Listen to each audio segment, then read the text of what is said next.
I'm going to call this meeting to order. First order of business is the Pledge of Allegiance.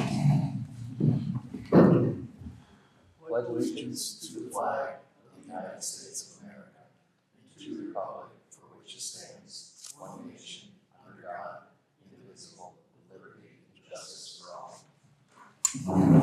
Thank you. Consider of any changes, additions, or removals to the agenda. Yep, so I would like to just, for the time being, we can scratch number 9, which is the recreation economy for rural communities application. I'll cover that under municipal manager update. And I think that will be it. Yep. Okay. Approved minutes of previous meeting, August 5th, 24.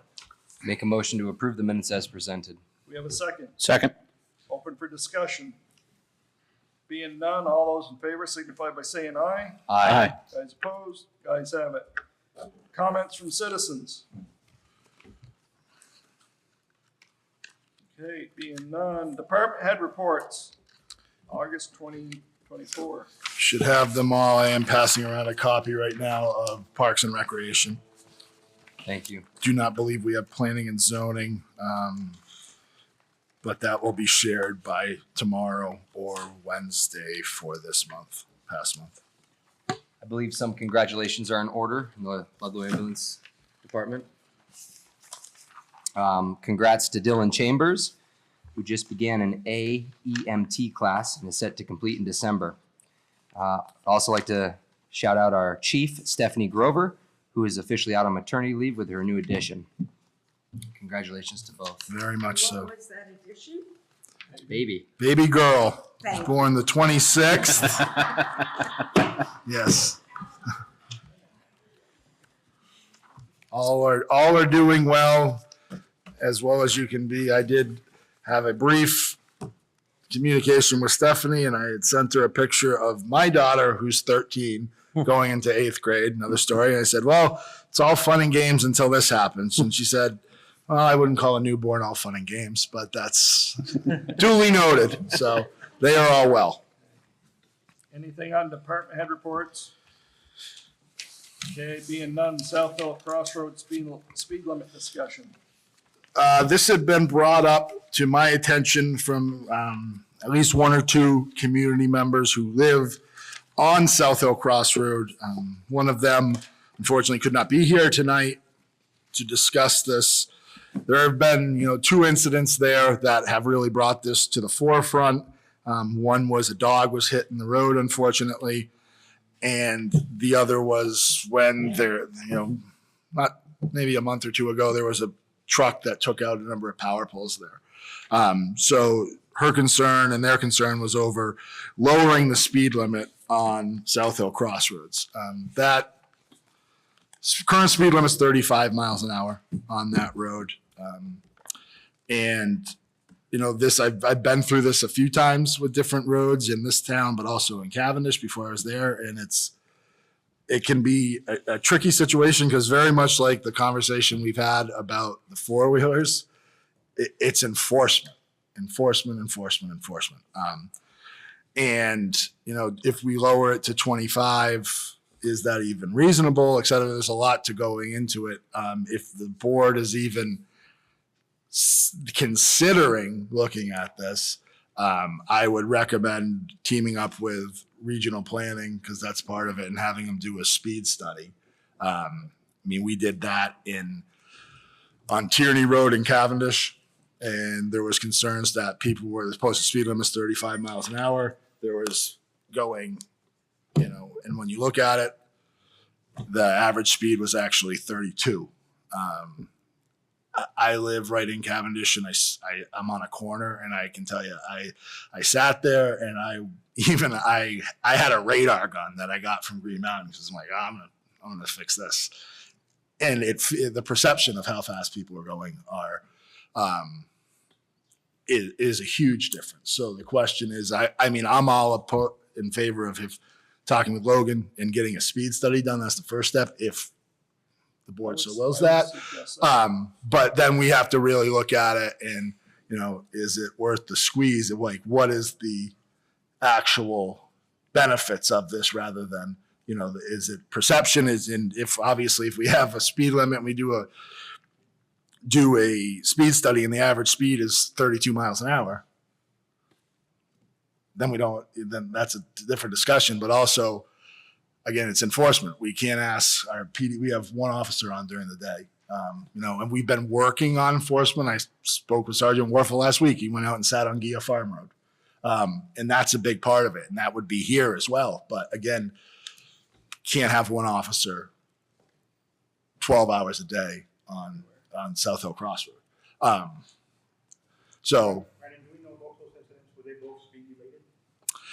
So I can't speak for the second one. That was the telephone pole that was taken out. But according to the records that we were privy to, I believe the dog was hit, unfortunately, by a UPS truck, and those are GPS. And they were going 33 or 35, I believe. I mean, I could get you that, but it wasn't an egregious amount. But, anything is worth looking at, and that's the first thing.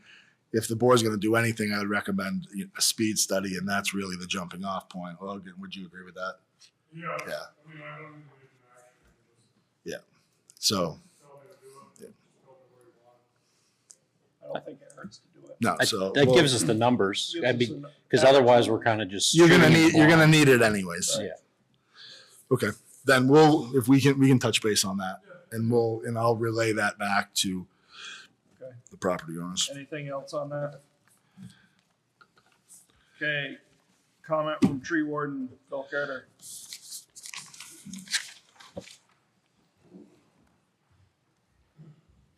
I'm back. So I want to update you guys on a few things.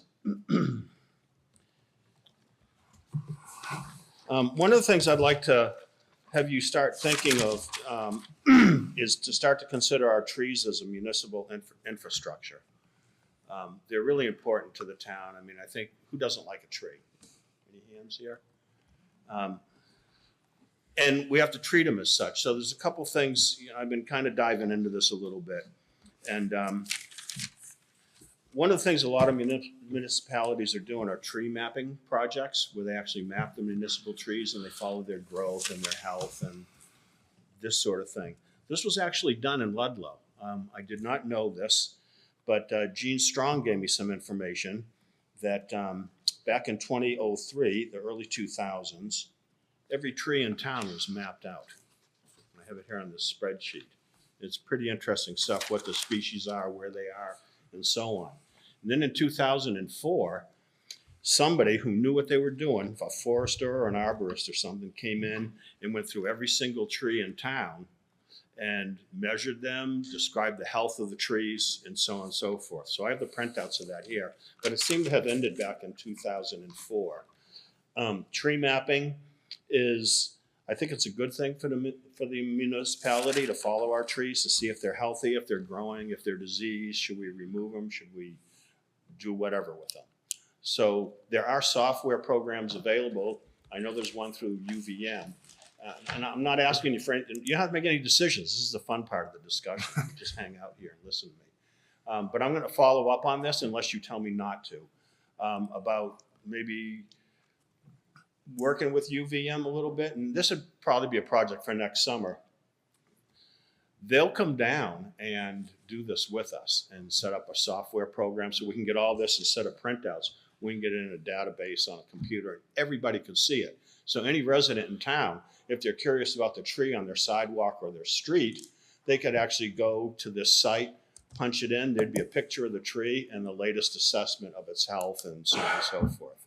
So, if we're starting to think of trees as infrastructure of our town, these are the types of things to support that thought process. So tree mapping, I think it's kind of cool.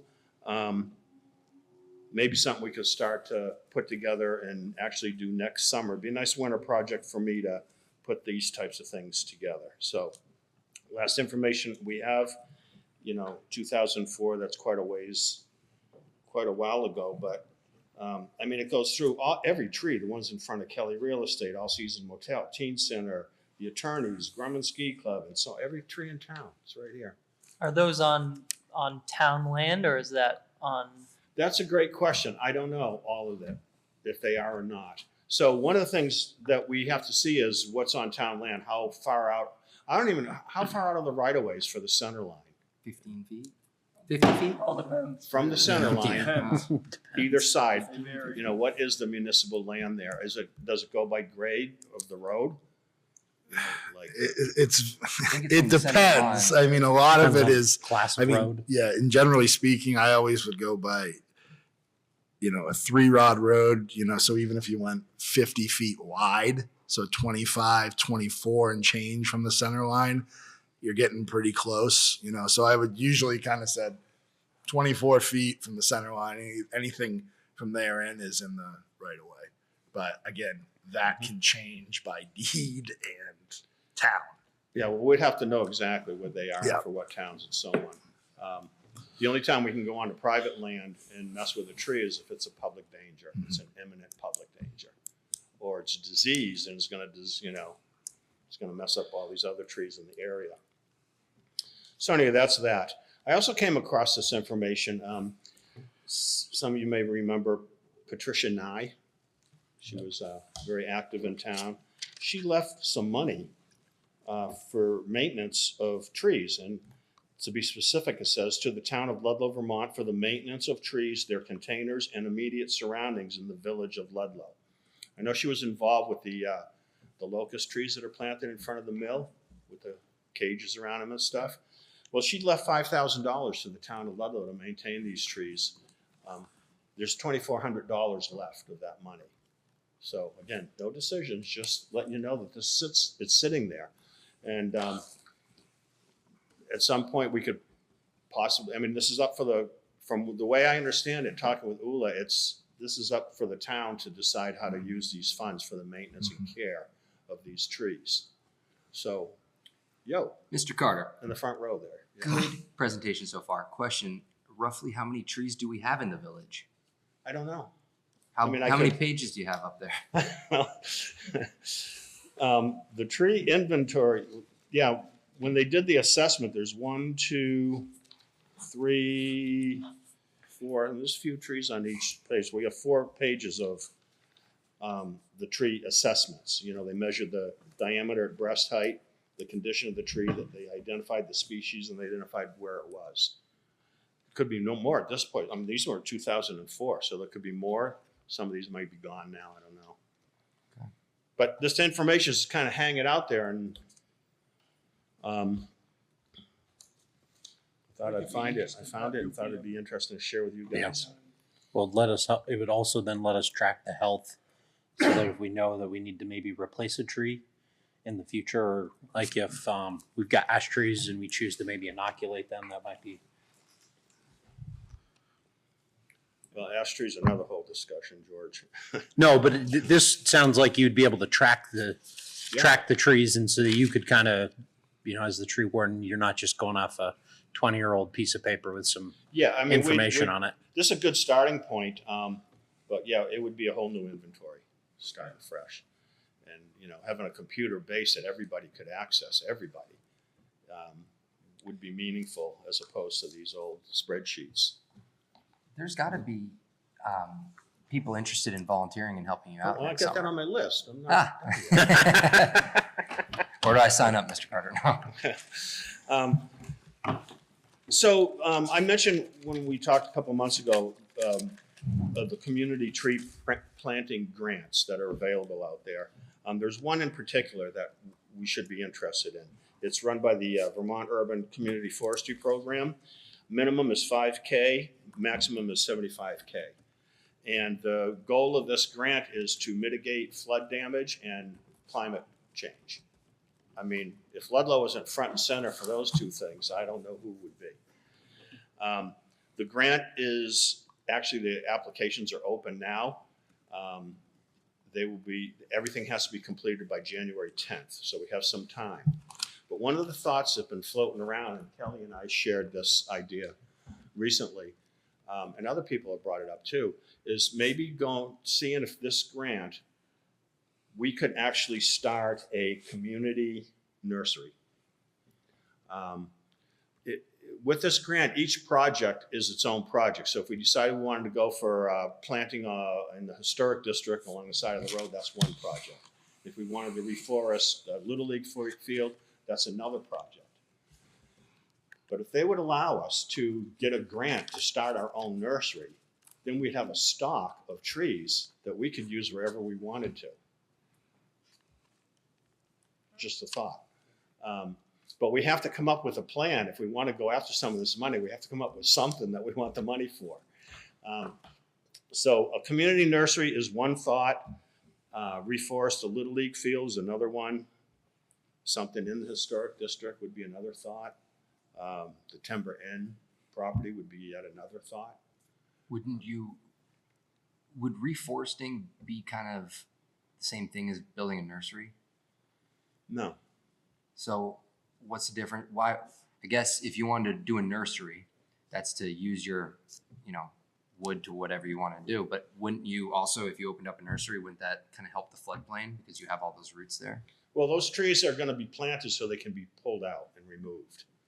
And you plant them in such a way that the roots don't girdle themselves and so on. They're healed in. So they're not planted as like a forest and we're going to go just dig them up. Like if I invited you up to our property on South Hill and said, here, go after some maples. You're going in with a backhoe and you're digging them out. In the nursery, it's a little different process. So the trees need to be accessible because we're going to want to take them out and put them somewhere.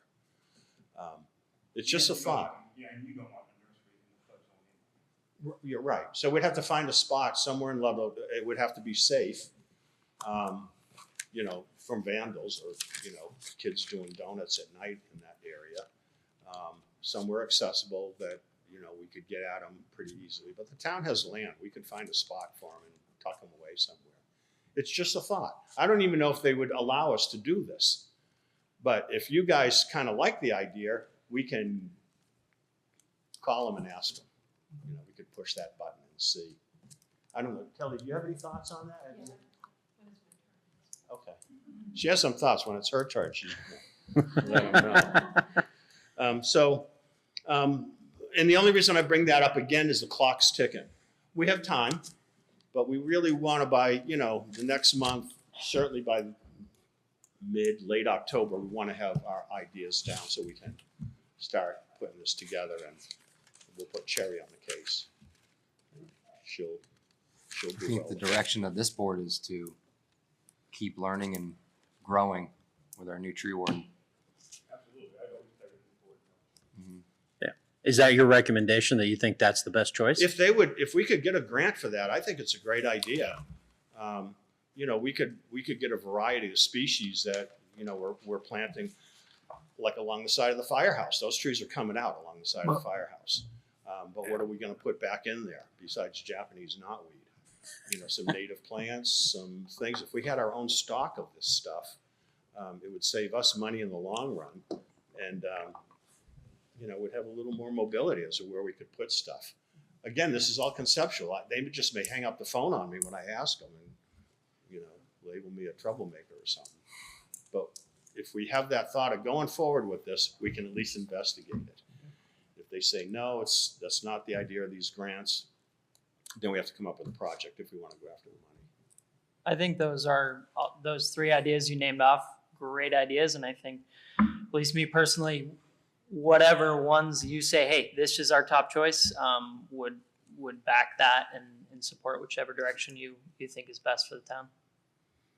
Well, then I'll investigate the possibility of a grant for that. Yep. And if they say no, I'll come back, let you guys know, or let Brendan know, and then we'll go forward with something else. Follow up with UVM on. Follow up with UVM on. I'm sorry, I can't. Follow up with UVM on that part. I will, yeah, I will. Just as a point of interest, I don't know if Brendan knows it, but Logan shared some information that on October 1st in Bennington, there's a conference on emerald ash borer tree removal and treatment for municipalities. So I don't know if the town wants to send somebody to this conference. It's addressing, you know, your trees are going to be diseased. What are you doing with them? You want to go? I was just gonna say, I think we're looking at the guy we're sending. I can, because I looked at the registration, and one of the questions was, are you certifying that you're a municipal employee? We can make that happen. I'm not. We can but- make that happen. Give me So I about didn't 10 know if minutes it after was, this you meeting. know, if it was just, you know. Ron- Well, let's talk about, because I think, like you said, we're looking at the guy who should be going. They would probably have So- the understanding. And I think this kind of like, Tree warden. you know, and whether it's appointed, I think a letter from me or the chair saying that you are an official of the town, you're a tree warden, which carries a significant amount of weight. I mean, and that's a position that I think, you know, from what Phil's been doing in the last 2 or 3 months is fantastic. And it's something that we need to look at. And we've kind of talked about moving this forward, budget season coming up with these opportunities. The nursery's a huge thing, but things that we don't plan on. I mean, Phil and I and Kevin McPherson and Ben Whalen, he just mentioned the trees at the fire station. You know, the trees that you have to cut down are always a last minute thing that you think of. And we went through the ones at the fire station and the big one at the community center and the one right out in front of the high school. And Phil, the bill on that was what? Almost $25,000 to have these things cut down. So, you know, and obviously his point about the nursery, then we have to have something to replace it. We don't want to just cut it down and say, hey, you know, there it is. But this is something that I think Phil's brought our attention to about this position. And everybody talks about the emerald ash borer, but even just these 4 or 5 trees that he looked at in the last 2 weeks are huge risk, and it's huge money. So, you know, trying to find $20,000, $30,000 to cut down a tree that you have to, because, for example, that one that's at the community center, that huge pine, if a piece of that comes down, it's going to cause more than $20,000 or $30,000 worth of damage. So those are things that I think this has really kind of brought my eyes to you know, as a budgetary item as we move forward as well. But pieces like the grants, the nursery, those are pieces that there, as he's mentioned before, Phil, there's tons of money out there.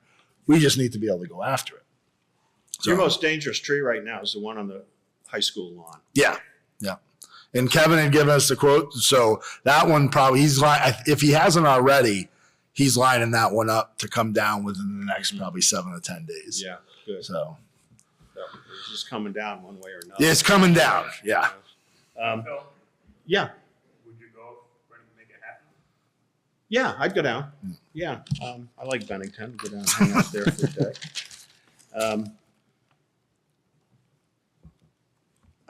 I have a Brattleboro trip coming up with Kelly from Bratt. We're going to go down on the 13th to look at some flood mitigation projects that they've done down there, and maybe some ideas we can bring back here. I'm particularly interested in what species they planted, and where did they get them. You know, I'm trying to make those connections of where does this stuff come from? What's that other world out there? It's as new to me as it is to you. Another thought for next year, emerald ash borer traps. I know that Ralph was involved with that when he was tree warden, and I remember them being around town.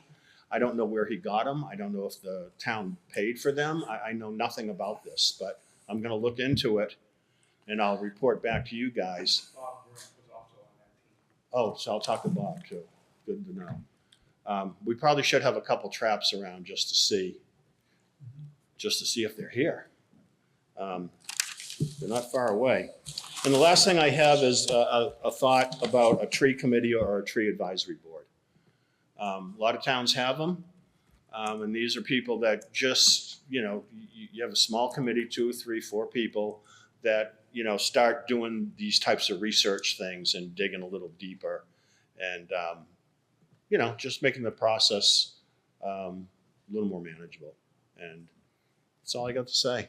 And, you know, if we want to, and none of this has to be decided now, but, you know, maybe some point we want to have a tree committee. Maybe we don't. But they're out there. Phil, where was that conference in Bennington? What was that through? Who was it through? Was it like A&R with the state? Do you know who was putting it No, it on? wasn't through A&R. Okay. If you can just give me that I'll give you the info, because then I'll go in and sign you up for it. So Yeah, I didn't print that page. Okay, out, no. but, we can touch base later this week. Oh, perfect. okay, yeah, Logan sent it to me. Okay, And then perfect. Kelly sent it to me, so I know it's legit. Awesome. Yeah, I wasn't. It just looked to me like it might be more for the Rons of the world than the Phils, so I didn't want to. We'll start with Phil. Overstep. He wants to go to Bennington. If he does, it's fine. Okay, Thanks. thanks, Thank Phil. you. Thank you. Something's telling me no. Okay, Black River Action Team presentation, Kelly Stetner. I'm short, but I speak loud. You I can also- tilt that mic just so the people on TV can hear you, Kelly. Thank I you. also tend to ramble, so I brought notes. Bear with me. So the thought that has been bouncing around in my head since last July is that flooding in Vermont is not a problem to be fixed. It is a condition to be managed. And it's just, for us, it's a matter of changing the way we think about it. So in the face of severe storms and torrential rains, how can we protect our valley communities, keep our residents safe, and our economy thriving? And those three things all have to work together. So there's several things that we can do. A lot of them are low cost, low profile. Some are larger and more visible. Some can be completed or at least initiated right now for immediate results. And others are on a longer time scale for a larger and broader impact. Some I can help with in my role as founder and director of the Black River Action Team, and others might be more appropriate when I put on my other hat, which is district manager for the Ottaquechee Conservation District. But I'm here in whatever capacity, especially, and most importantly, as a member of the watershed community. So digging deeper channels does mean more water. More water can move faster, which means more fairly robust bank erosion and damage in the long term. So what else could we be doing? What else could we be looking at in terms of how to mitigate the impacts of the floods that we've been seeing? Trying to manage for the rain that we aren't even expecting, let alone the rain that we are experiencing right now. So there's three basic things: slow it down, spread it out, and soak it in. You probably have heard that over the years. It's becoming more and more relevant these days. So slowing it down, one of the biggest things we can do is to keep or add native trees and shrubs on the shorelines and just on the landscape in general. Knowing what we have, knowing the condition of what we have for municipal trees, but also knowing trying to promote that individual homeowners also learn what's on their property and how they can help it stay healthier. So for instance, whenever a new home or some other development is being planned, you got to cut some trees. You got to make room for whatever you're building. But if there are ways to include in either the permit process or making suggestions and recommendations to replace those mature trees with native low-growing shrubs and shorter trees, more vegetation, just lower growing and elsewhere on the landscape. Every time a raindrop hits, it's about 14 miles an hour. And if it's going to hit a roof or if it's going to hit a parking lot, a driveway, even a lawn or just compacted soil, it's going to pummel that, pulverize the soil, and it's just going to run off into our culverts, our streams, and our rivers. And it's just going to add to the flooding damage that we're seeing. For spreading it out, if we can reduce the volume that's entering the river, it's a win. If we can keep that on the land and soaked in, that's number 3, soak it in. We're building our soil, we're helping it be spongy, and then when we get these heavy rains, it hits the trees, it hits the canopy, it seeps and it soaks in. Our soils are healthier, they can absorb more of it. They can keep it on the land instead of shunting it off into our infrastructure. And then obviously into the streams and the rivers from there. Kind of need to reimagine the landscape with more trees, more native weeds as we call them, even fallen trees. It's all got a value. And if we can just try to promote to folks to consider messy might actually be beautiful because it's helping us out. Let's see, I wanted to do a little quick chat real quick if I can. So I had a whole bunch of opportunity to find a lot of different improvements that people can do right away on either on their private property, on municipal properties, whether it's grass-lined swales, rock-lined ditches. I'm thinking about low-hanging fruit kind of projects that we can do as a municipality. things that are low cost and I don't want to say no brainer, but they're easier to implement. Your rock line ditches with turnouts so that when the water enters those ditches, it slows down against the rocks, but then it spreads out when it hits a turnout. Shoreline plantings on lakefronts and stream banks. I'm working with folks on all the different lakes up north, trying to promote that they engage in that Lake-Wise program, help them retain their property value and also keep the water quality looking good because there's less runoff going into the lake. I have some rain garden manuals. There's a whole bunch of these at the library, and I can drop a whole bunch off here if you guys want to have them. Have a little stack here at the town office for folks. And then I'll just skip ahead here because I get rambling. But through Brett and after talking with Phil, we talked a lot about the long-term campaign that I've been working on. I'm calling it Working Floodplains, where we look at some of these chronically flooded areas in town, whether they've been buyouts or they're municipal properties that just get wet every time it rains, like the Little League field. Properties that we probably shouldn't develop or redevelop back into. If we were to plant those intentionally through one of these grants, and I've got a few others that you're probably going to be interested in, plant those intentionally with some native flood-loving or flood-tolerant species, then we go into that. It's working as a floodplain, first and foremost, but it's also going to help us out with those buyout properties. They're working for the town as well now, and not just, oh, well, it's an abandoned property. No, it's actually functioning and helping us. But then here's where it can work for us. If we plant those trees and shrubs that can then be harvested not by digging, but by cuttings. We get stakes, we get whips. We also get seeds because we can plant flowering species there. Then we can actually have that native nursery that we don't need infrastructure for. We're using the floodplain. As they get bigger, they're functioning on the floodplain, but then we can use them. We can harvest them for those short, quick stream bank projects, those more floodplain projects that we need to plant. But we don't want to wait for a grant. We've got the stock right there. It's hyper local. We know where it is. We just need to have that entity that's available as a partner to sort of manage it. Keep an eye on what have we planted there? How's it doing? What's the health of it? Who's going to go in and get the cuttings? How many cuttings? Where are we going to put them? That sort of thing. And then we can engage local partners who've got that knowledge and skills, from the tree warden, local arborists and foresters.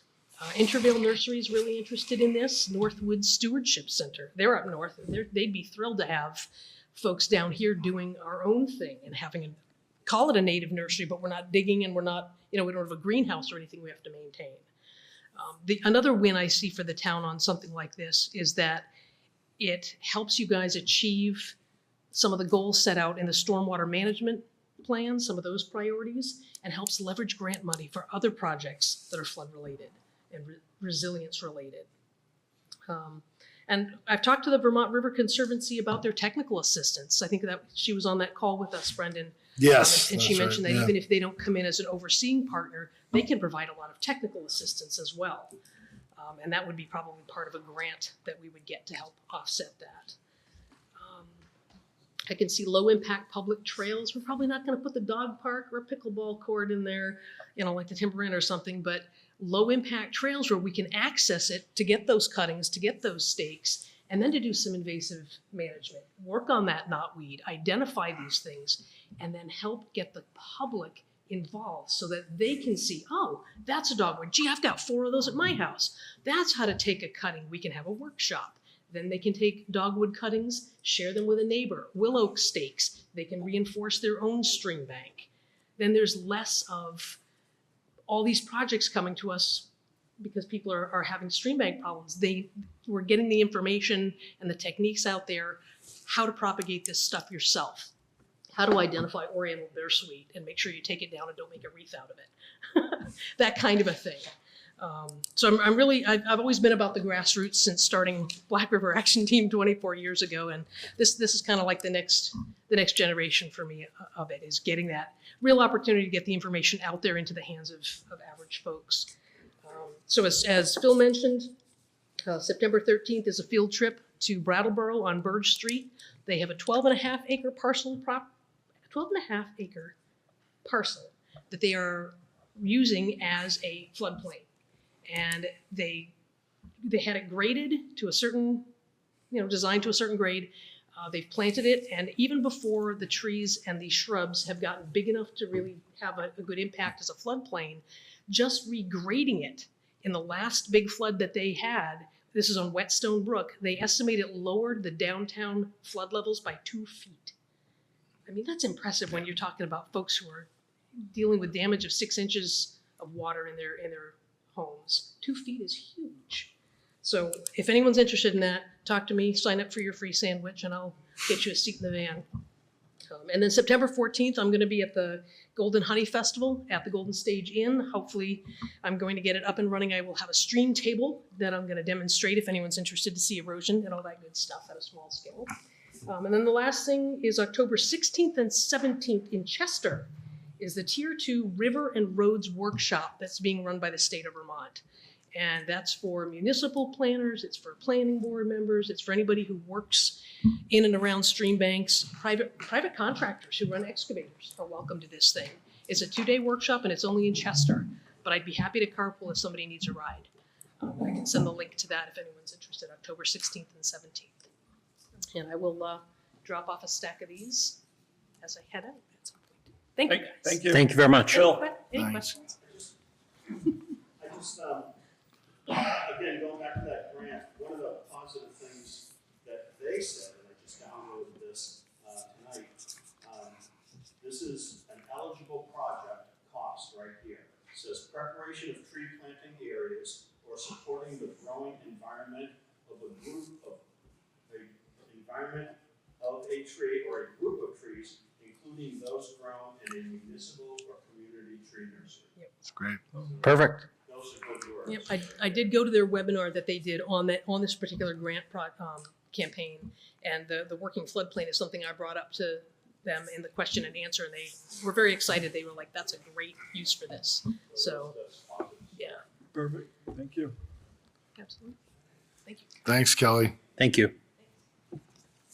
Review of Better Road Program for Road Erosion Inventory Grant. So this is a grant that was brought up. Rogan kindly enough sent it to me to kind of overview and take a look at some monies that the state has, upwards of $1 million for basically exactly what it says, road erosion inventory, which obviously is something that is our roads. Some of them are desperately old. And it's, the erosion piece is not even because of the flooding, but when you have dirt roads, as we do, it's an erosion is something that you battle on a daily basis. So I will, Logan, give us a little overview of what we're looking at here. Yeah, Logan Nicole for Mountain Scotty Regional Commission. So I sent this to Brendan. There's a lot of acronyms involved here, a lot of word salad. Don't want to confuse people, but this is all related to the MRGP, your Municipal Roads General Permit.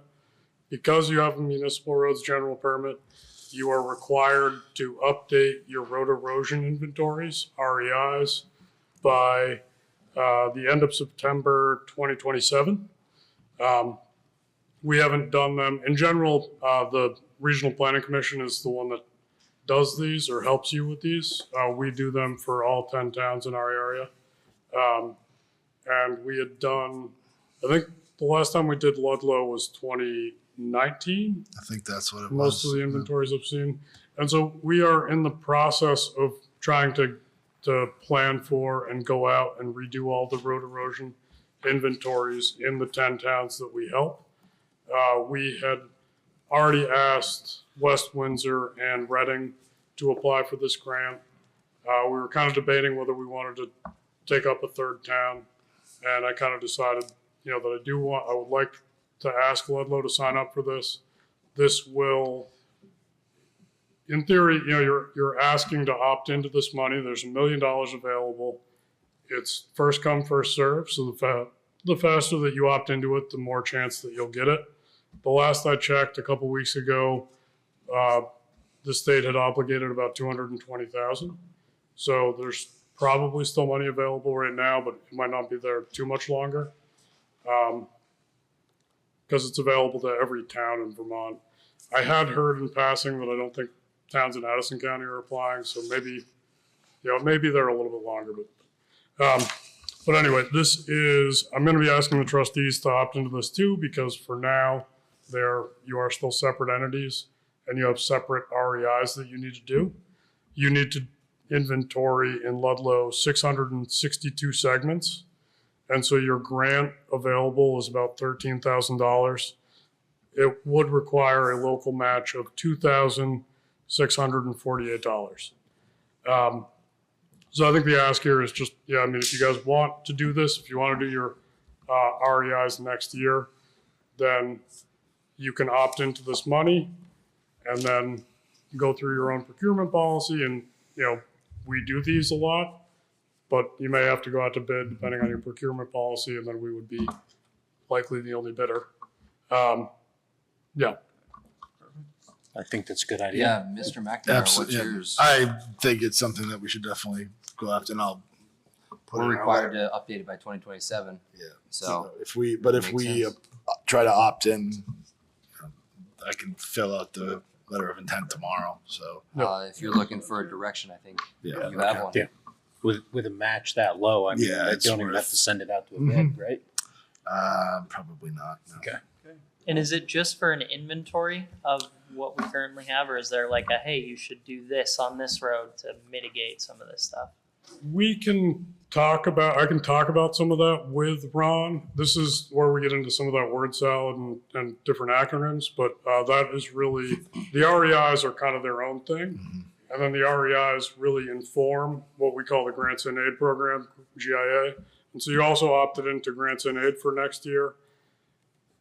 We probably won't do the REIs to be able to do your next year's Grants and Aid work, informed by the REIs.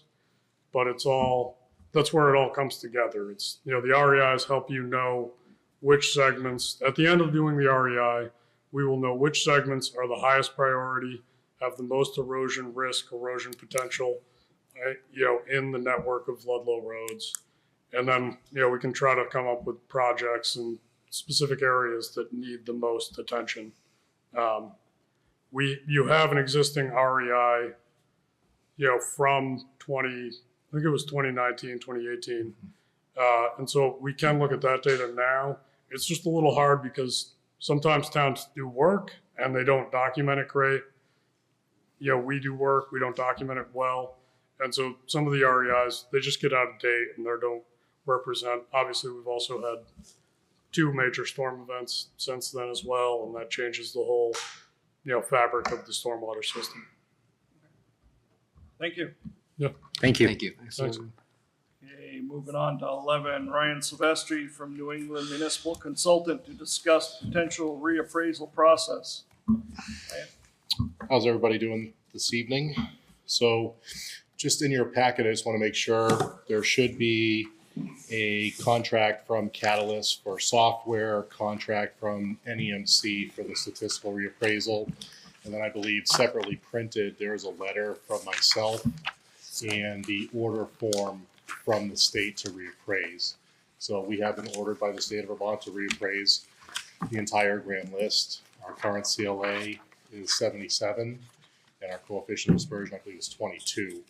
So really just a reflection of the current, the market appreciation we've seen and the entire state has seen since 2021 when we did our last full townwide reappraisal.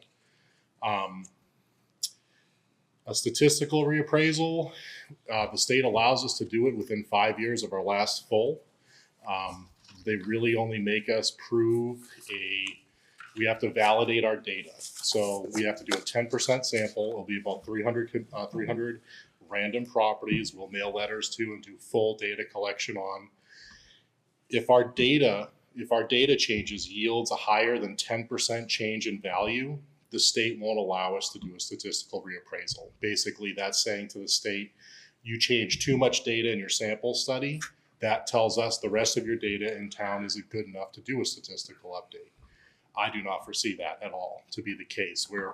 Between zoning, the amount of permits that we have here, I do between 200 to 275 property visits annually.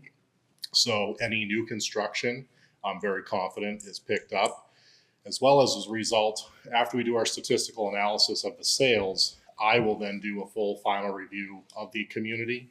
I will drive to every home in Ludlow and do basically a drive-by validation, instead of final value.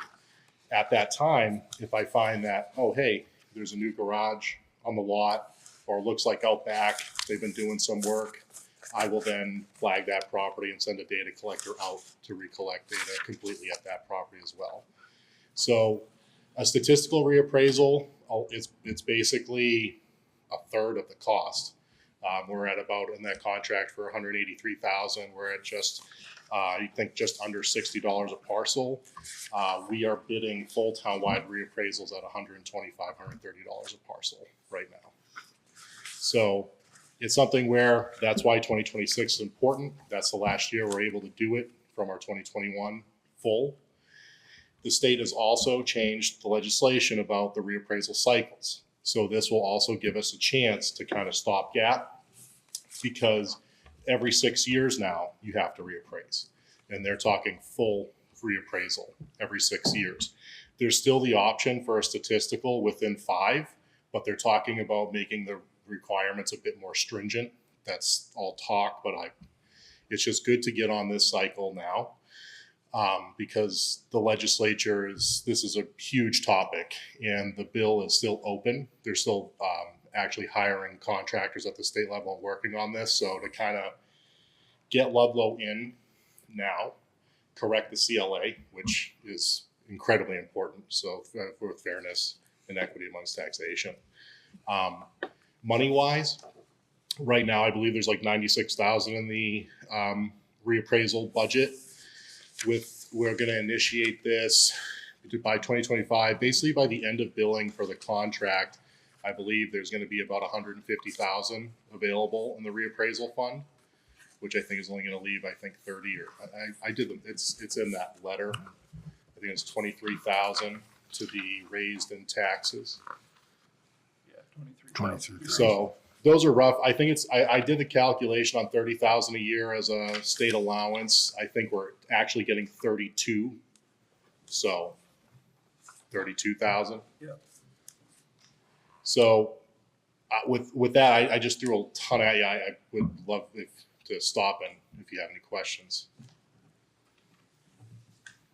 I have a couple, Mr. Silvestri. Sure. How much was the 2021 reappraisal for the town? I believe it was like 340,000.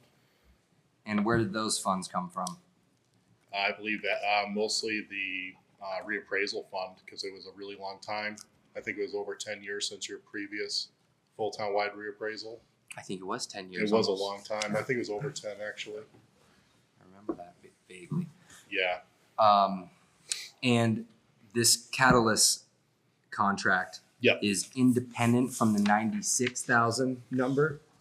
So the 96,000 is what's currently in the reappraisal fund in the town coffers. Sorry, the 160,000 number. So the 183 is the NEMC contract for the statistical reappraisal. Yeah, I was going to talk about kind of the Catalyst contract at the end. That's for our software. That also at this time is the software we currently have will no longer be serviced within the next couple of years, potentially even sooner. So that's why in the letter I did suggest that we convert to the new software for the 2025 grand list. So this Catalyst contract is independent than the contract that we signed with your company, Yes, but it is necessary in the duties of the scope of the work. It is. So what the new software the biggest thing with the new software is the data is no longer served locally. It's no longer stored locally. It's a cloud-based application. So all of the data, the town's data will be stored on AWS servers. They have 2 server farms down in Virginia, and then offsite backups every 10 minutes, and no one knows where the offsite backups are. So they're in like another hemisphere, pretty much. Upon my short reading about CLA and these types of issues, something popped across called a partial reappraisal. What is a partial reappraisal? A partial reappraisal, what the state is talking about that is if you only do a statistical update for a certain class of property. So like say we do all the condos or all the village homes, all the R1s, all the properties with less than 6 acres. That to me, and the way that is not acceptable because it's ostracizing a segment of your community and only correcting some values and not others. And it's also not correcting the CLA. So it's not something that the state is going to reset the CLA at 100. So I could very easily go to every condo, 1,100 condos, and increase every value by 40, 50%. And, you know, then we see what happens. But no one else's values went up. Right? Thank you for clarifying that. So they'll have a higher value and still have that CLA applied to that higher value. So it's really to spot check this stuff, or what they, you know, some call sale chasing, or these partial reappraisals, really does not create equity. And that's priority number one for any mass reappraisal project. When you're talking about a statistical reappraisal, that's valid for how many years? Until it's not. Okay. So yeah, so until it's not, and it's tough because as an assessor, I'm always reactive to the market. I have to use, per state statute, the previous 3 years of sales to set current market value. So when markets are moving so rapidly as they are now, you know, before, you know, the markets really move slowly in Vermont, which allowed these 10, 15-year cycles to even be acceptable. So, oh geez, I'm losing my mind of thought. Sorry, I was at the beach all day. That's a good thing. So basically, you know, the CLA at 77, the state sets the base educational rate, and Ludlow gets an increase of 23% because our assessments aren't matching what things are selling for. And that's what our goal is to correct. When you do a statistical or a full townwide reappraisal, you update values, but the state also then resets that CLA at 100%, if not above 100, which is good. So if it's like 105, the state will actually deduct 5% from the base rate that's set that year. Does it have potential to go down? Because I know in the early days of Corona and the market was hot and selling really well. Yeah. Now might be cooling due to whatever the markets are performing. Not seeing that at all, but yeah. Well, let's say down the road in a year it does cool down. Yeah. What happens then to our CLA that we just did a statistical reappraisal and it's now higher? So if that CLA creeps above 100, so if properties start selling for less than what they're assessed for, the CLA will go above 100.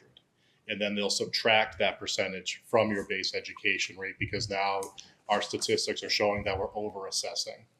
And so it's the same. So the CLA is no longer a trigger for reappraisal. It's just every 6 years. A trigger for a reappraisal prior to a 6-year cycle is the coefficient of dispersion. That statistic is a better indicator of equity in your data.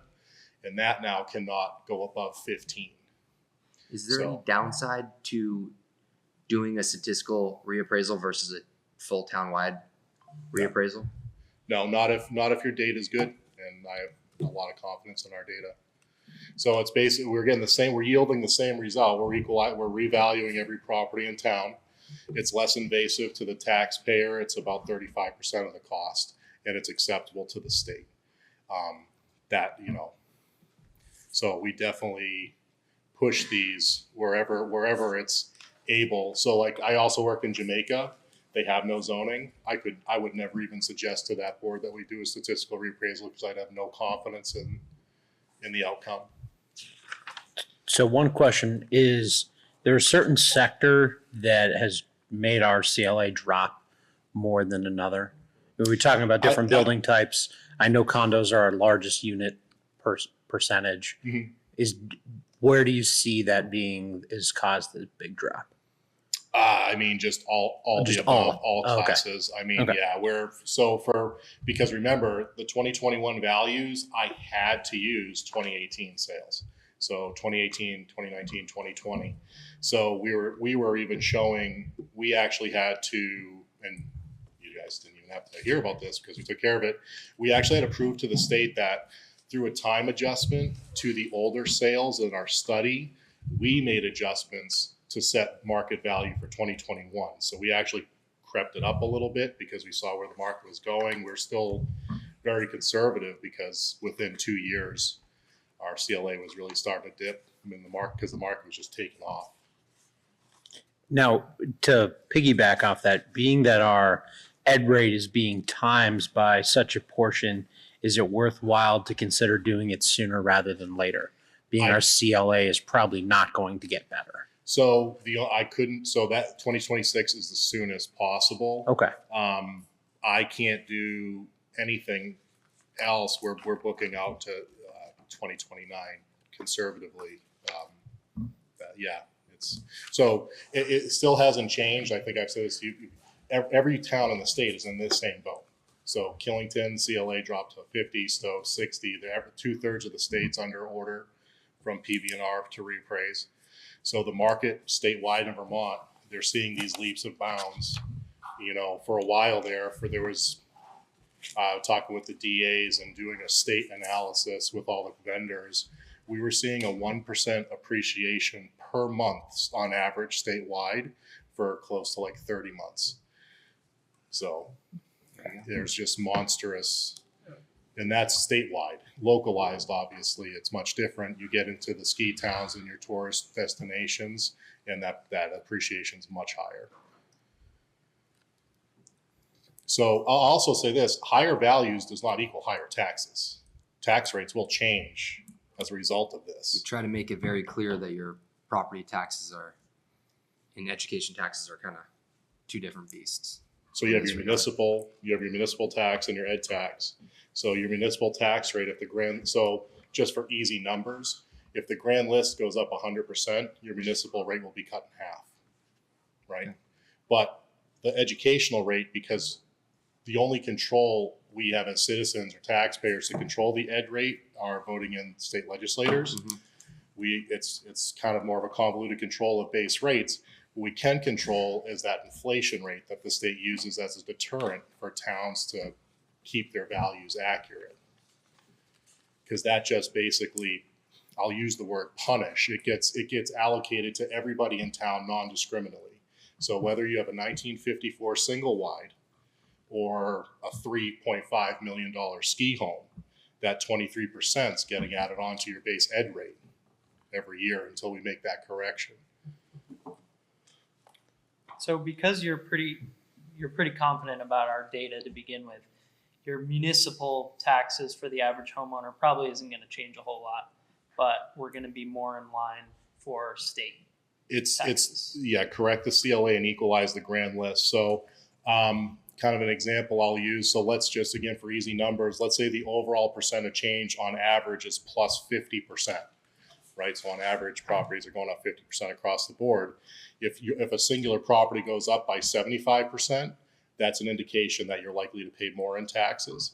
If your property value went up 25%, that's an indication you're likely to see a decrease in taxes. So it's all about that average percent of change, because not all properties are going to change at the same rates. And that's where we look at different property classes and we look at different sales in different areas. So that's the more of the statistical definition is it's basically, we do that same statistical analysis for a full townwide reappraisal. We just, instead of knocking on everyone's door and recollecting data that we already have, we can use that data, fine tune it, and still apply our statistical analysis to update values. Yeah, there's a lot of information. I encourage anybody who wants to learn more about CLA and how they structure it to get a nice citizen's guide to the CLA that they present. They give you down to the mathematical breakdown on how and why what Mr. Sylvester just said works. I haven't gotten that far yet, but thank you very much for explaining it.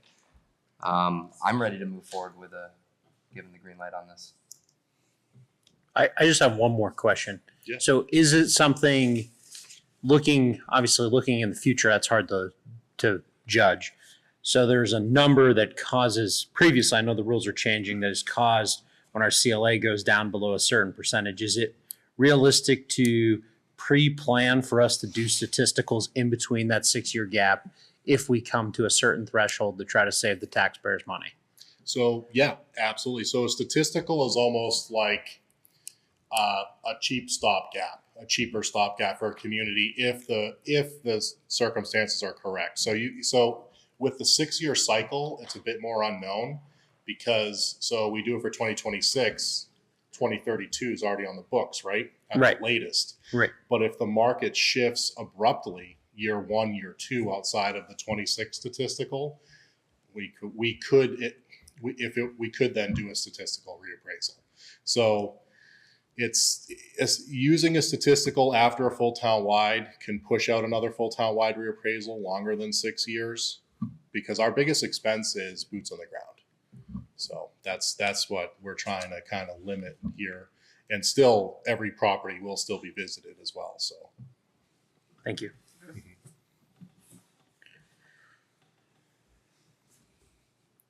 We looking for a motion or a consensus here, Mr. McNamara? Need a motion. Need a motion. Make a motion to approve a statistical reappraisal for year 2026. Second. Open for discussion. Being no discussion, all those in favor signify by saying aye. Aye. Guys opposed? Ayes have it. perfect. Thank you. Yeah. I don't know if you want to make a separate motion for the catalyst contract since it is a separate You would have contract. to do that as well. And is that like that if I'm doing a property search of Ludlow and the Nope. So Catalyst is our CAMA software, computer assisted mass appraisal software. It's the software we use to value all of the properties in town. The software we have now is called, it's Classic 475. The Patriot is now under the Catalyst umbrella. They are now basically, it's a bit more of a corporate structure. So the old software, they're no longer reselling. So the software we have, they're no longer reselling or supporting. They say they'll support it for another 2 years, but I don't believe them. I truly don't. And there's a lot of security flaws in that system. And coupled with a 8.5 to 9-year-old local server, I would sleep better at night knowing that our data is on the cloud. Other than just I have a portable hard drive with backups at my house. So this is something that public doesn't use. This kind of is just for you to do your job. It's just for me to do my job, but the data that's in that database then gets uploaded to that online portal. It then gets uploaded to tax billing. It gets uploaded to current use. So it's basically, it's a software that integrates with all the other state software and the public portal and the tax maps. And I assume that this is, if we're going to make the software switch, this is the move that you guys would want to see. And It's the only software we use. We're their preferred distributor. So we get preferred pricing on their software, which we do actually pass along to the client. So just one question on that. So at least on the copy I have, it has the total is 5,000, but as we go down the line items there, Yeah. it's got the training that's crossed out but not adjusted on the bottom price. Yeah, so that will be adjusted. So that actually is just a proposal. Okay. That's something that for the catalyst, I'll probably have to just come back to get that signed because that is just a proposal. They don't need to train me. So Okay. save you 1,500 there. Okay. The 5,000 is the conversion fee. So that's basically pumping all the old database into the new and setting up our platform on AWS. Okay. The 9,400 is the annual maintenance costs. That's maintenance through Patriot. That's also for our time on AWS servers and the security that comes with that. So I don't know what else is on the town server, but this does move us towards a place where the town may no longer need a local server and less local IT. So what do you know what the current cost is for our current program of maintenance? I believe it's like 6,400. Okay.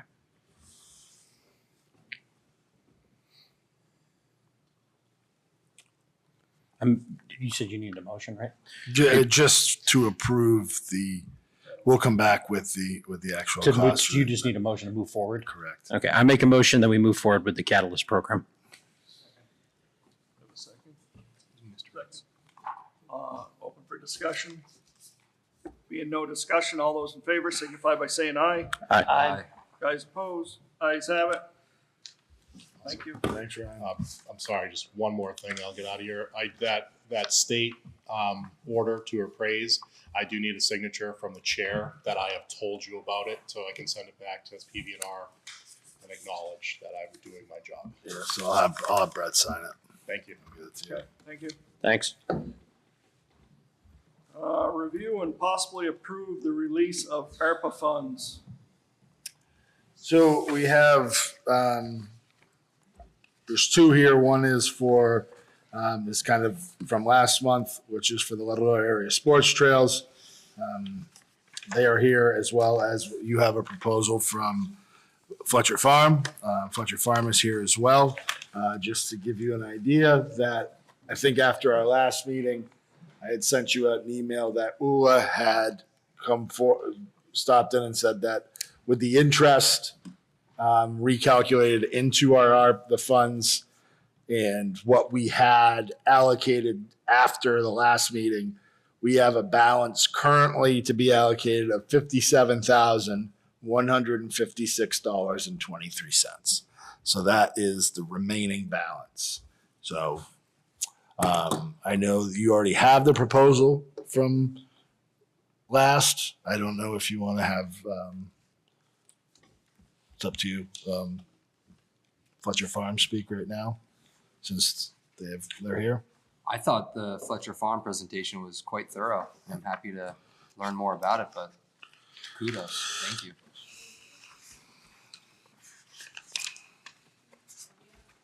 Yeah, why don't you go ahead and speak? Thank you. Susan Balch, currently the interim executive director, and my colleague. Pollyanna Seidel, and I'm the development director at the Society of Vermont Artists and Craftsmen, also known as Fletcher Farm School for the Arts and Crafts. We're the organization that runs the business there.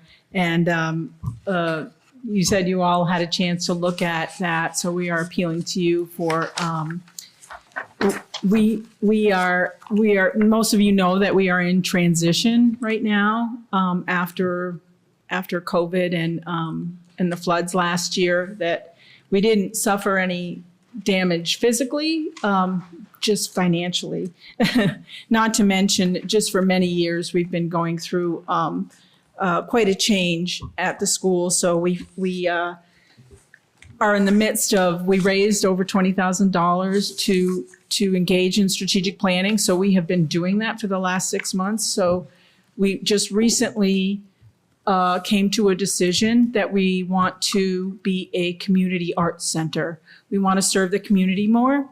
And so this is part of that transition. We have one year-round building on the premises, and we want to make that into 4 studio spaces so that we can operate year-round. And what you see here was that to equip those studios so that we can, start as soon as possible. Pollyanna. In the past, all of our teaching artists had taken their supplies and brought them to the farm campus and let people learn how to do the art using the artist's supplies.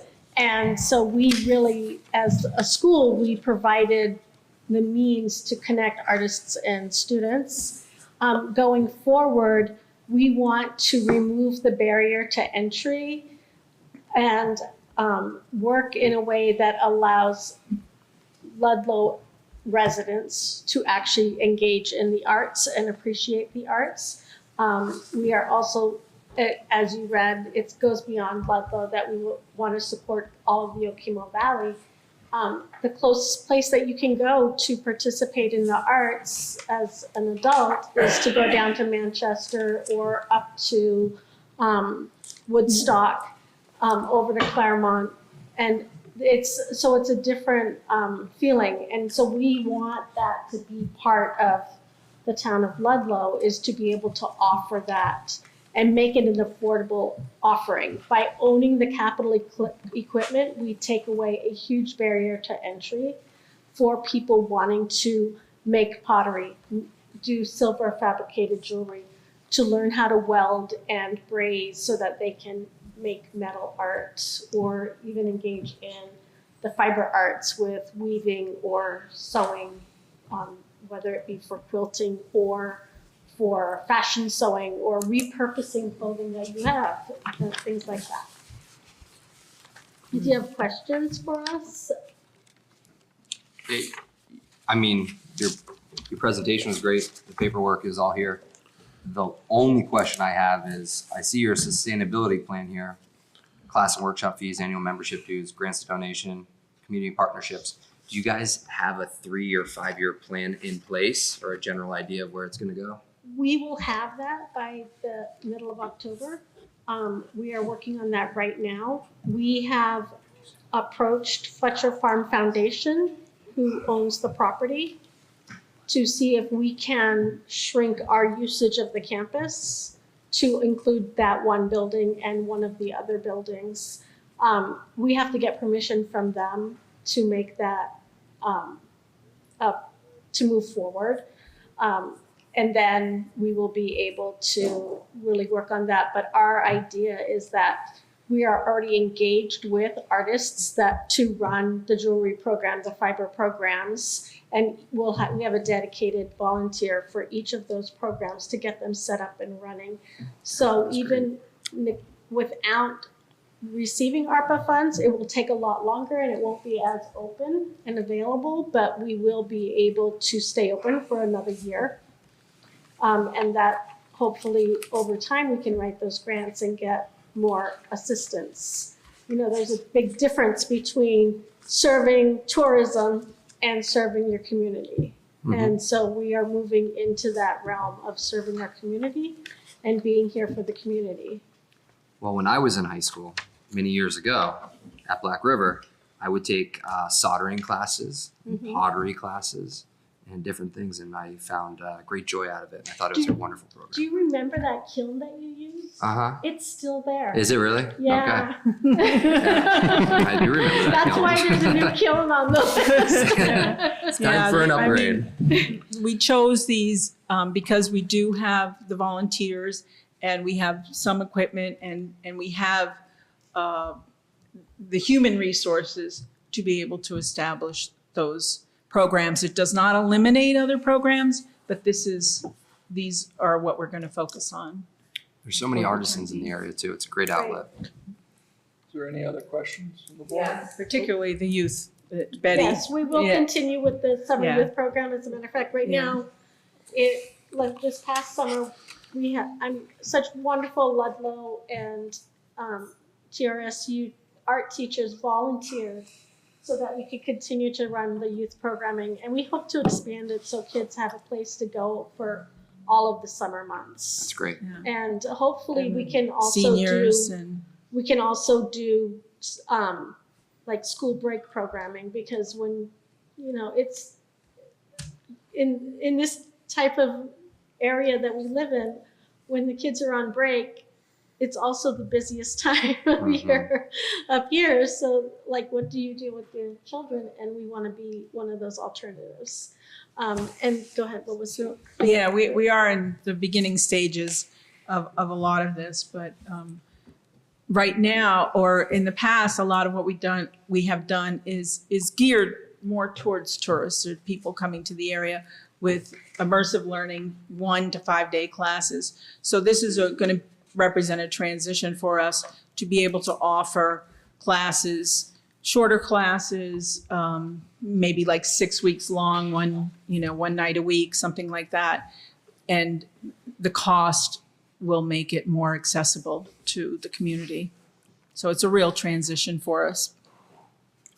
I think it's great. I didn't quite do the classes, but my fiance has taught there a bunch, and I think that was always one thing. Having the resources there, I think would be great to your guys' success. Just wondering, have you reached out to, or have any of the other towns in the area you're looking to serve committed any funds to this? Or We are getting there. One step at a time. It is our plan. And it is our plan to approach all of the towns in the Okemah Valley area. And we, even Mount Holly, we get a lot of students from there. And so let's make sure that we're including everybody and writing grants to get funding from all the surrounding towns to help fund this. I'd like Feeling of to, the board. I'd like to make a motion. Okay. I'd like to make a motion to approve the total request of $32,730.50 to the Society of Vermont Artists and Craftsmen. I'll second. Second, open for discussion. Being no discussion, all those in favor signify by saying aye. Aye. Guys opposed? Ayes have it. Thank you. so Good much. luck. Thank Good luck. It's gonna be awesome. Yeah, I don't know what this one said. Thank you so much. We've got 24,425.73 left. Mr. McNamara. You're gonna make me do- 24,425.73. I'm glad somebody did the math. Mr. McNamara, we have $24,000 left and change. It has to be all allocated by December. Mhm. Are we fielding any more inquiries, or are we under the impression that we should give the rest of this tonight to last? I mean, that at the last meeting, I was, At the last meeting, we brought this up, and I thought that we already agreed to give out almost the remaining. But we also did gain a bunch of interest as well. so that was because I think realistically, the amount that was left after the last meeting is about what's left right now on top of that interest. I think it Should was. we wait one more month, or should we? I'll be honest with you. I think at the last meeting, the consensus of the board was to direct that to last. All right. Which is, we haven't had any, I'll say, this has been a process with ARPA. I'm really good at spending money here, giving it away is a different process, and I would commend this board. I think we've done a hell of a job giving funded a lot away. of projects. We've funded a lot of projects and, $340,000. I said from the beginning, it's not a lot of money because there was nothing that I felt that we were like, wow, we're going to take that money and we're going to do this project. But I mean, this is 1, 2, 3, 4, 5, 6, 7, 8, 9 to 10 projects that we gave out a minimum of $15,000 That's to. great. So that's pretty good. That's great. And all things that are going to be, benefit us here. So yeah, we've been very vocal about it. So I would say the remainder, it was the board's, consensus that goes to last. I am Do we prepared have to- any like the dog park that was funded through other things? Anything? The only thing that I'm Back up saying there. is nothing there is that there might be, there's a few things that we allocated money to, that there might be some money left over in the amount of $5,000-7,000. It just depends on where some of these things fall, with transfer station. Again, we allocated for the dam alert system. That was $15,000.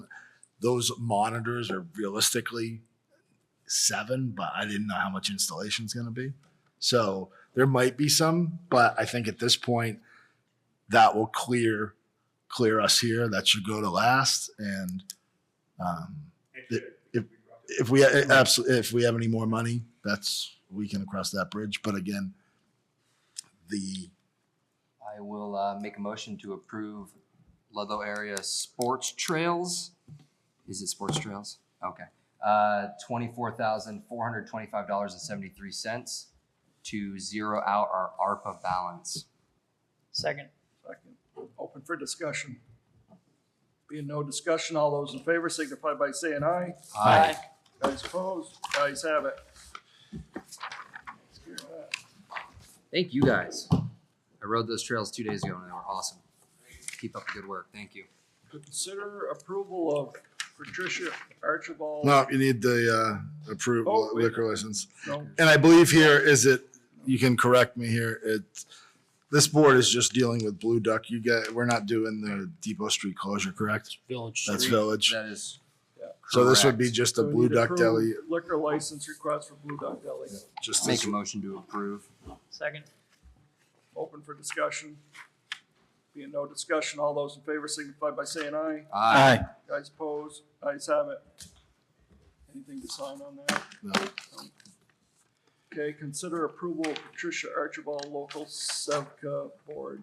You have the letter just requesting as a local representative for SEPCA. I would make a motion to appoint Miss Patricia Archibald to our liaison for SEVCA. Do we have a second? Second. Open for discussion. Being no discussion, all those in favor signify by saying aye. Aye. Guys opposed, ayes have it. The Act 250 anniversary. Is that where we're at? No, we're Action to consider an adoption of new rules of procedure for select board meetings. So these are the, procedures and modified rules that we've been discussing the last few months. This is the action item to consider approval of them. I personally feel it's a modified would and overall encourages participation and eases that for our select board meetings. So I would. We have a motion. Do we want to structure out what the procedures are going to look like, or are we just approving to move forward with that process? I would approve to move forward with that process because we will comfortable with actually that. have them in place that we put out. This board will have them in writing and we'll adopt them with bullet points. But we need a motion to move forward to begin the adoption process as well. And the trustees are on the same track. Yes. I'll make a motion that we move forward in the adoption process for new rules and procedures. We have a second. Second. My plan will be to get drafts of that to everyone. I'd like to have it voted on and put in place in October. So we'll have those, we'll put it together. We'll get them. We can, at that meeting, as long as we have in October, we have it as an action item. We can make corrections. If someone in the audience or here wants to make a change, we can make that change and vote on the amended document that night. So that way it's taken care of and it will be a done deal. Any discussion on the procedures? Being none. Oh, hold on one second. Eric will be happy. I see his hand. Eric, go ahead. Thank you. I have no interest in your, you may have answered my question, but I was just curious if it was going to be a draft that the public can review before it's up. So if you have any questions, we can prepare those for the meeting. Yeah, so it will be provided in the packet for the next select board meeting, but our intent will also be to, once the draft is done, we'll put it up on the website for access, but that will be ready for people for the next meeting. Thanks, Brett.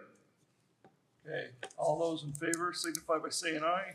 Aye. Guys opposed, guys have it. Discussion regarding adoption of the 250th anniversary commemoration resolution. You have that in your packet. Was just the state is encouraging communities to become part of the, Vermont's 250th anniversary celebration.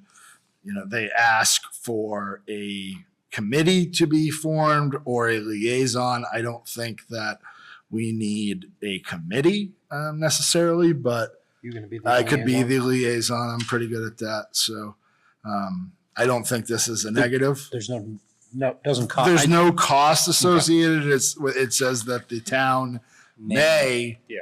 allocate funds, but I think that it's something, it's a show of support for the state that we love. It's something that there's no negative to being involved with this. Do you need a motion? Yes. And it needs to be signed, so I'll pass that around. I make a motion that we adopt the 250 anniversary commemorative resolution. It's a mouthful. We have a Second. Second, open for discussion. Being no discussion, all those in favor signify by saying aye. Aye. Guys opposed, ayes have it.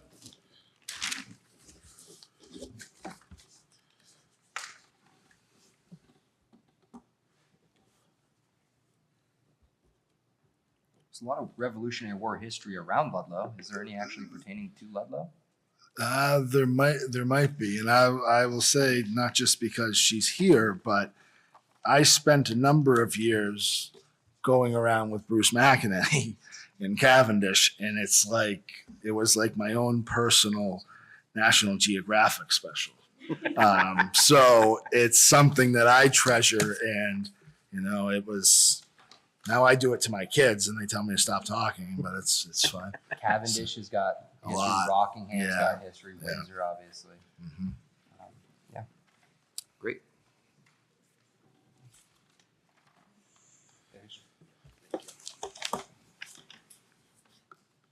Okay, municipal manager update. Just a few I will go through relatively quickly. Just kind of one of them is it was just a touch base on the agenda item we struck from our conversation earlier is a recreational community development grant, which is basically just it's a USDA grant that I am going to look into. September 5th, there's a workshop that it's not a monetary amount that's you're given, but it allows some aid in planning and working with rural communities and their recreation and community development. So they basically assign you a planner or a group of planners to look at how your underdeveloped areas of your community, especially in the targets, rural Vermont. It's a nationwide grant, so maybe we'll do some target in the Northeast. So that's one thing. Follow up there. Paving projects we have coming on. We're finishing paving the access road probably within the next month. East Hill will also be paved, portions of that. Dog park construction begins tomorrow, or what's today? Today's Monday, Wednesday. Just marking some of the utilities, but that has been staked out. So that construction will begin this week. We have received, believe it or not, I'm glad everybody's sitting down. We have received some money from FEMA. I hate to scoff at money, but we received $250,000. Doesn't really put a dent in but at least the good news is the ball is rolling there. For next month, just a few things. Talked about the plan for rules of procedure. That will be on the agenda, as well as I had sent all the board members. You have copies of Ludlow Ambulance Standard Operating Guidelines, which need to be readopted, as well as the critical care provider, which is something that we need to look at and is being recommended. Basically providing critical care transports. It's an option that could provide the town with a tremendous amount of revenue. So that would be transports, for example, from Springfield to Boston, Dartmouth to Boston, so things that require. Mary Mancino, who's the acting chief right now, is a licensed, which is a pretty big deal, critical care provider, because you need certain things to be able to provide these transports. And the problem right now is that there is no one in this area that does them. Is she the only one on staff? Right now, yeah. But there are part of it too is there are a number of licensed people in the area, but towns don't do these transports. So you have to work for a provider that does it. This would be something that, and Mary will be here next month. It's something that would provide us an opportunity to generate revenue, which is obviously a big thing with the ambulance. But scheduling it, we will have, we've already have an ambulance on order, so we're going to be looking at a third ambulance. We'll have 3. It would be something that wouldn't be hey, we need to transport tomorrow. It would be a scheduled day of the week that we would do. So we're not, constantly running around. It would be planned and tactical, but it's a tremendous amount of revenue for the town. Enough to buy an ambulance? Absolutely. And is that something that is would be a competitive in getting those employees who are certified? And right now, no. Yeah. Just because there's not, there's a desperate need at Dartmouth, there's a desperate need at Springfield, there's a desperate need at Rutland. We sit in the middle of a lot of that. And again, it wouldn't probably behoove us to do your modern, not modern, but routine, if there is a such thing in the medical world as routine transports where I'm just going to go here. That's not what we have. Mary is licensed as critical care, where this is someone that might be on a ventilator or, has transfusions hanging. So it's a significant deal to do it, and that's why it pays so well. So it's something that, as we are continuously looking at, God, we got to buy a new ambulance. We got to do this.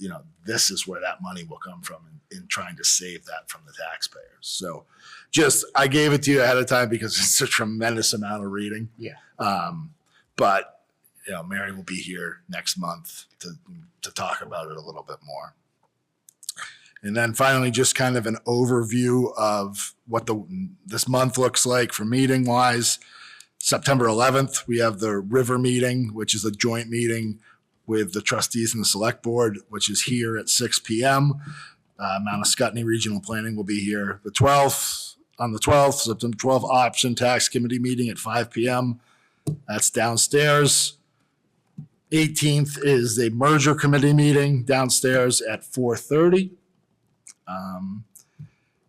And I think that's about it. I just, thank you everybody for coming. I think Kelly, I didn't say before, Kelly Stetner is the assets that she provides to me personally, and the knowledge is unbelievable. So there's being able to work, with Phil and Kelly, that even collaboration that's starting to happen here is tremendous for this town, and this is something I don't think a lot of people realize, because what they do is so much is behind the scenes.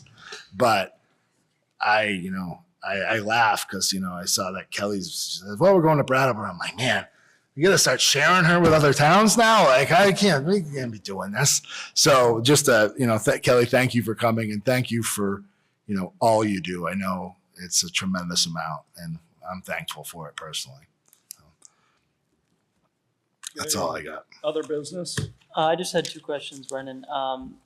Bathrooms at transfer station moving forward? Yep, site visit this week. Okay, and then spillways for, Yeah, so the good point. Spillways, the dam repairs, they have a site visit this week to go to on site with myself and Ron to go up and look at the project.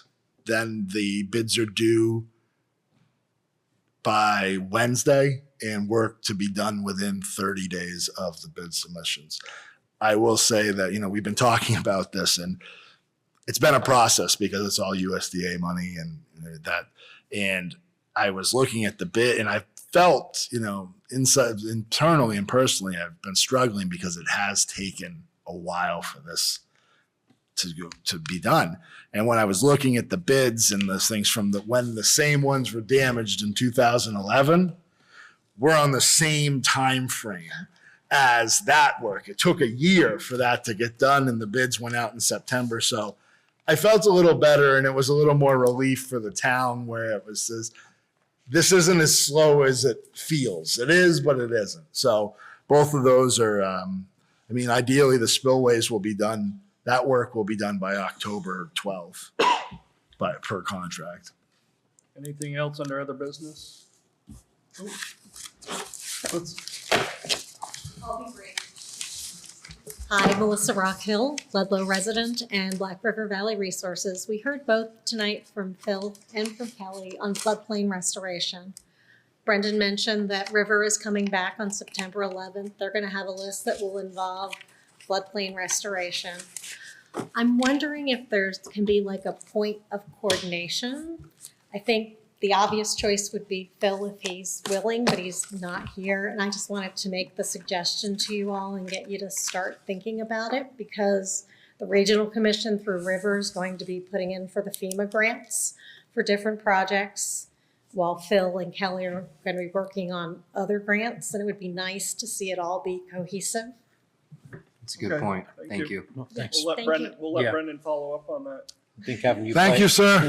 Phil's Yeah. a busy man. Yeah, I think maybe having you play quarterback is Yeah, probably and the that's best. something that I communicate with Kelly and with Phil. So I think being able to, that's Anything pretty else under easy. other business? Items for next meeting, I've already addressed it. Kind of Already address addressed. those. Yeah. warrant orders you can bring up. No, but Brett, here is that letter that you need to sign. I actually have to sign warrant orders. I haven't been in a while. I actually have one thing for other business. Last planning commission meeting, they seem to have, had checked a lot of their boxes and kind of were asking regional planning for where they should go next. And it might be a good opportunity for select board trustees to kind of direct some of those things that they want to be working on, or that we would like to be Absolutely. working on. So just something to consider. Can you There's a get, big thing happening, a merger, and there's some documents. Town, I think, has light documentation, but Mhm. the village has much more intricate. Yeah. That's a great. that's going to be a lot of changes. Yeah. And There's a lot of I think you're going to end up having to create, or like one adopts the same, like all the zones. I think you're going to end up like adopting but it's going to be a lot of You will. changes. Yeah. There's a lot of stuff. Yeah.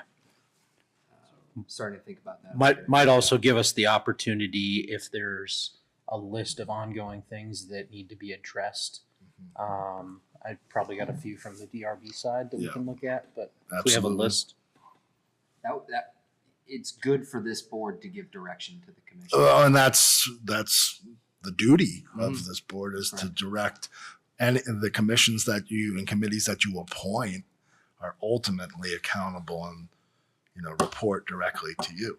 So I think that, that's not just this town, that's a lot of other towns where you got to make sure that you have ultimately most of the votes and this board is the legislative body of the town. So anything that is the committee's propose is coming before you. So it should be something that you've directed them to do that you think is in the best interest of the town. So you're 100% right. And I think we have some big things that we say we want to promote, Yeah. housing and Yeah. those kind of projects. And I'm not sure, it may not be as noticeable in the zoning and in the process of doing that. And George probably has some thoughts of, how can we streamline things we want to promote and, and still protect these other things that might be getting out of hand. So. Need an executive session? No, so need a motion for adjourn. Who wants to make that one? Second. All those in favor signify by saying aye. Aye. Guys opposed, guys have it. Thank you. Thank you, everybody. Thanks.